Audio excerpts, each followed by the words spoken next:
आइए देखते हैं मध्य प्रदेश की दोपहर की बड़ी खबरें। पीएम किसान योजना किस दिन बैंक खाते में आ सकती है 23वीं किस्त, जाने किसे मिलेगा लाभ और किसे नहीं। आपको बता दें, इस योजना के जरिए पात्र किसानों को साल में 3 बार 2-2 हजार रुपए दिए जाते हैं और इस बार इस योजना के तहत 23वीं बार 2-2 हजार रुपए दिए जाएंगे। लेकिन क्या आप जानते हैं कि ये 23वीं किस्त किस दिन जारी हो सकती है? शायद नहीं, तो चलिए जानने की कोशिश करते हैं। कौन सी किस्त आनी है इस बार? पीएम किसान योजना की इस बार 23वीं किस्त जारी होनी है। इससे पहले योजना की 22 किस्त जारी हो चुकी हैं। बीते मार्च महीने में योजना की 22वीं किस्त जारी हुई थी। किस दिन रिलीज होगी 23वीं किस्त? इस बार योजना की 23वीं किस्त रिलीज होनी है, पर क्या आप जानते हैं कि इस योजना की हर किस्त लगभग 4-4 महीने के अंतराल पर जारी होती है। जैसे 22वीं किस्त बीते मार्च महीने में जारी हुई थी। इस हिसाब से 23वीं किस्त के 4 महीने का समय इस महीने यानी जून में पूरा हो रहा है। इसलिए माना जा रहा है कि जुलाई में ये 23वीं किस्त जारी हो सकती है। हालांकि अभी तारीख सामने नहीं आई है और इसे लेकर आधिकारिक जानकारी का इंतजार है। किसे मिलेगा लाभ और किसे नहीं? पीएम किसान योजना का लाभ सिर्फ उन किसानों को मिलता है जो इस योजना के लिए पात्र होते हैं। साथ ही eKYC और भू सत्यापन जैसे काम करवाते हैं। किसानों को आधार लिंकिंग का काम भी करवाना होता है। अगर आप ये सब काम करवा लेते हैं तो आपको किस्त का लाभ मिल सकता है। उज्ज्वला योजना में बदलाव, साल में सब्सिडी वाले सिर्फ 4 सिलेंडर मिलेंगे। आपको बता दें, केंद्र सरकार ने प्रधानमंत्री उज्ज्वला योजना के तहत मिलने वाले सब्सिडी वाले रसोई गैस सिलेंडरों की संख्या घटाकर सालाना 4 कर दी है। योजना शुरू होने पर मार्च 2016 में लाभार्थियों को 12 सब्सिडी वाले सिलेंडर मिलते थे। पिछले साल यह संख्या घटाकर 9 की गई थी और अब इसे और कम कर दिया गया है। पेट्रोलियम एवं प्राकृतिक गैस मंत्रालय का कहना है कि यह फैसला उज्ज्वला लाभार्थियों की औसत सालाना खपत के आधार पर लिया गया है। मंत्रालय के मुताबिक एक गरीब परिवार औसतन साल में 4 सिलेंडर ही उपयोग कर पाता है। देश में वर्तमान में उज्ज्वला के तहत 10 करोड़ से अधिक परिवारों को गैस कनेक्शन मिल चुका है। 1600 की लागत जनता को 642 में। अंतर्राष्ट्रीय बाजार में जारी संकट के कारण भारत में एक सिलेंडर की असल सप्लाई लागत 1600 रुपए से अधिक हो चुकी है। सरकार उज्ज्वला लाभार्थियों को प्रति सिलेंडर 1000 रुपए की कुल सहायता दे रही है। दिल्ली में अभी सिलेंडर 942 रुपए का है, जिस पर उज्ज्वला ग्राहकों को 300 रुपए की सब्सिडी मिलती है। इस तरह एक सिलेंडर 642 में पड़ता है। चांदी में बड़ी गिरावट, 12,608 टूटी। सोना 2,749 रुपए सस्ता। आपको बता दें, मिडिल ईस्ट में बढ़ते भू राजनीतिक तनाव के बीच आज सोने और चांदी की कीमतों में बड़ी गिरावट दर्ज की गई है। India Boolean and jewellers association के अनुसार 10 ग्राम 24 कैरेट सोने का भाव 2,749 रुपए टूटकर 1,51,000 रुपए पर आ गया है। वहीं 1 किलो चांदी की कीमत 12,608 रुपए घटकर 2,44,000 रुपए रह गई है। कीमती धातुओं में यह गिरावट ऐसे समय में आई है जब क्षेत्रीय तनाव और वैश्विक अनिश्चितता बढ़ रही है। बाजार विशेषज्ञों का कहना है कि निवेशक फिलहाल जोखिम कम करने के लिए सोना चांदी बेचकर नकदी जुटाने की प्राथमिकता दे रहे हैं। जनवरी में रिकॉर्ड स्तर पर पहुंचने के बाद सोने और चांदी दोनों में लगातार उतार चढ़ाव देखने को मिला है। 31 दिसंबर 2025 को सोना 1,33,000 रुपए प्रति 10 ग्राम था, जो 29 जनवरी को बढ़कर 1,76,000 रुपए के सर्वकालिक उच्च स्तर पर पहुंच गया था। इसके बाद से सोना करीब 25,000 रुपए सस्ता हो चुका है। इसी तरह चांदी 31 दिसंबर 2025 को 2,30,000 रुपए प्रति किलो थी, जो 29 जनवरी को 3,86,000 रुपए के रिकॉर्ड स्तर पर पहुंच गई थी। तब से अब तक करीब 130 दिनों में चांदी 1,42,000 रुपए तक टूट चुकी है। केवल जून के शुरुआती 8 दिनों में ही चांदी के दाम लगभग 19,000 रुपए घट गए हैं।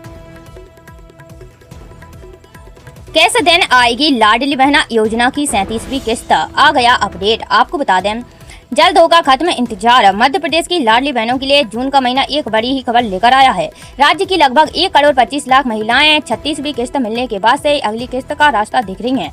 अब उनका यह इंतजार खत्म होने जा रहा है। मुख्यमंत्री डॉक्टर मोहन यादव जल्द ही लाडली बहना योजना की अगली किस्त की राशि ट्रांसफर करने वाले हैं। इसे लेकर एक नया और बड़ा अपडेट सामने आया है। बता दें कि इससे पहले 13 मई 2024 को सीएम मोहन यादव ने 36वीं किस्त जारी की थी। उस समय सरकार ने 1 करोड़ 25 लाख से ज्यादा लाडली बहनों के बैंक खातों में पैसे ट्रांसफर किए थे। बहनों के खाते में कुल 1835 करोड़ रुपए से ज्यादा की रकम ट्रांसफर की गई थी। नवंबर 2025 में सरकार ने इस योजना की राशि में बढ़ोतरी कर दी थी।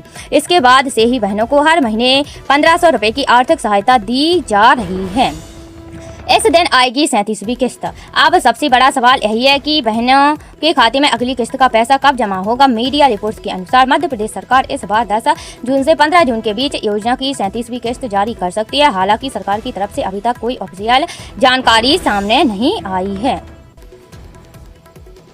पेट्रोलियम मंत्री बोले भारत में 76 दिन का फ्यूल स्टॉक। आपको बता दें पेट्रोल डीजल पर सोमवार को पेट्रोलियम मंत्रालय और केंद्रीय पेट्रोलियम मंत्री हरदीप सिंह पुरी की ओर से 2 अलग अलग बयान आए हैं, जिससे पता चलता है कि देश में फ्यूल का स्टॉक तो है लेकिन कीमतें बढ़ सकती हैं। एक और केंद्रीय मंत्री पुरी ने कहा कि भारत के पास वर्तमान में अपनी रणनीतिक पेट्रोलियम रिजर्व, रिफाइनरी स्टॉक और कॉमर्शियल स्टॉक को मिलाकर 76 से 80 दिन की खपत के बराबर फ्यूल रिजर्व मौजूद है। उन्होंने बताया कि मिडिल ईस्ट में अमेरिका और ईरान के बीच बढ़ते तनाव के बावजूद देश की तेज सप्लाई पूरी तरह सुरक्षित है और ग्लोबल मार्केट में कच्चे तेल की कीमतें बहुत लंबे समय तक ऊंचे स्तर पर नहीं रहेंगी।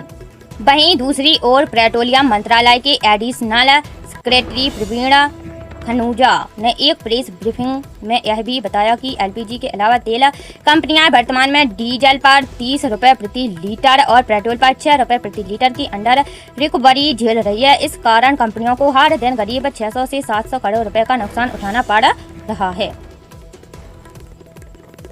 मानसून 5 दिन में 13 राज्यों में पहुंचा। आपको बता दें देश में दक्षिण पश्चिम मानसून तेजी से आगे बढ़ रहा है। मौसम विभाग के मुताबिक मानसून 5 दिन में 13 राज्यों तक पहुंच गया। इसने सोमवार को तेलंगाना में एंट्री ली। मानसून पश्चिमी तट पर अब मुंबई से 150 किलोमीटर दूर है। अगले 48 घंटे में यह मुंबई में दस्तक दे सकता है। मध्य प्रदेश और उत्तर प्रदेश सहित कई राज्यों में प्री मानसून बारिश हो रही है। मध्य प्रदेश के भोपाल में सोमवार को बारिश हुई। यूपी के गोरखपुर और जालौन में भी तेज बारिश हुई। राजस्थान के कुछ हिस्सों में 60 से 120 किलोमीटर प्रति घंटे की रफ्तार से हवा चली। इधर राजस्थान के पश्चिमी जिलों में हीटवेव का अलर्ट है। सोमवार को श्री गंगानगर 45.6 डिग्री सेल्सियस तापमान रहा। फलौदी में 44.8 डिग्री सेल्सियस, जैसलमेर में और बीकानेर में 44 डिग्री सेल्सियस तापमान दर्ज किया गया है। IMD के मुताबिक मंगलवार को 15 राज्यों में बारिश का अलर्ट है। पूरे केरलम और कर्नाटक के 2 जिलों में भारी बारिश का रेड अलर्ट है। हॉर्मुज़ में जलते जहाज से 24 भारतीयों का रेस्क्यू। आपको बता दें हॉर्मुज़ स्ट्रेट के पास एक तेल टैंकर में आग लगने के बाद उस पर सवार 24 भारतीय नाविकों को इंडियन नेवी ने बचा लिया है। शुरुआती रिपोर्ट में जहाज पर हमले की आशंका जताई गई है, हालांकि इसकी आधिकारिक पुष्टि नहीं हुई है। इस बीच ईरान ने घोषणा की है कि उसने फिलहाल इजराइल के खिलाफ अपनी सैन्य कार्रवाई रोक दी है। हालांकि उसने चेतावनी दी है कि अगर इजराइल ने फिर से लेबनान या अन्य जगहों पर हमला किया तो उसे पहले से ज्यादा सख्त जवाब दिया जाएगा। दूसरी ओर अमेरिका युद्ध विराम और शांति समझौते की कोशिशों में जुटा है। अमेरिकी राष्ट्रपति ट्रंप ने दावा किया कि इजराइल और ईरान दोनों संघर्ष रोकना चाहते हैं और अंतिम समझौते को लेकर बातचीत आगे बढ़ रही है। उन्होंने यह भी कहा कि समझौता होने तक ईरान पर लगी नाकाबंदी जारी रहेगी। हितग्राही को बैंक से सब्सिडी और ऋण दिलाने में भी करें सहयोग। आपको बता दें मुख्यमंत्री डॉक्टर मोहन यादव ने कहा है कि पिछड़ा वर्ग या अल्पसंख्यक विभाग द्वारा उद्यम व स्वरोजगार योजना में दी जाने वाली सब्सिडी व ऋण सहायता सुलभ व समय में देकर उसके उपयोग की मॉनिटरिंग भी की जाए। विभाग अपनी विभागीय प्रक्रिया को पूर्ण कराने के अलावा संबंधित हितग्राही को बैंक से समुचित सब्सिडी ऋण दिलाने में भी हितग्राही का सहयोग करें। उन्होंने कहा कि पिछड़ा वर्ग एवं अल्पसंख्यक विद्यार्थियों को सरकार द्वारा दी जा रही छात्रवृत्तियां उसी वर्ष तक तय तारीख तक आवश्यक रूप से वितरित कर दी जाएं जिस वर्ष में वह छात्रवृत्ति दे है। विभागीय अधिकारी इसके लिए स्कूल शिक्षा, उच्च शिक्षा विभाग सहित अन्य संबंधित विभागों से बेहतर समन्वय करके काम करें। मुख्यमंत्री डॉक्टर यादव सोमवार को पिछड़ा वर्ग एवं अल्पसंख्यक कल्याण विभाग की योजनाओं एवं गतिविधियों की समीक्षा बैठक को संबोधित कर रहे थे। मुख्यमंत्री डॉक्टर यादव ने विभागीय अधिकारियों को निर्देशित किया कि किसी भी प्रक्रिया का उद्देश्य पात्र हितग्राहियों को सहज, सुलभ व समय पर लाभ देना होना चाहिए।